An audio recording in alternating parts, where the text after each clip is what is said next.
What is up, everyone? This is Motorals, and today I'm going to show you how to fix the Windows Update error code KB5058405. So let's get right into this. If you're getting this error code, there's a few ways to fix this. The first thing you should do is to go to your search bar and just type in troubleshoot settings until you see this pop up. In here, I want you to click into the additional troubleshooter settings, and in here you're going to see, voila, there's a Windows Update troubleshooter. Yeah, so there are troubleshooters for the Windows Update itself, and I want you to basically run the troubleshooter, go through the process itself by running the troubleshooter, and essentially going from there to get the update installed. Once you do this, if this doesn't fix it for you, the next thing you can actually do is to go to your search bar and type in services. In here, you want to then basically type in Windows on your keyboard until you see this pop up, or just scroll down. Find where it says Windows Update and Windows Update Medic Service.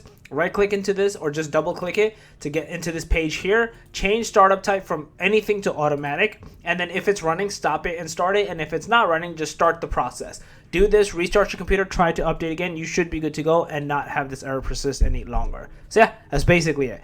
If you guys have a video, please smash it up. Go ahead and channel, make sure to subscribe, click that notification bell on that. Motor Turtles out. Peace.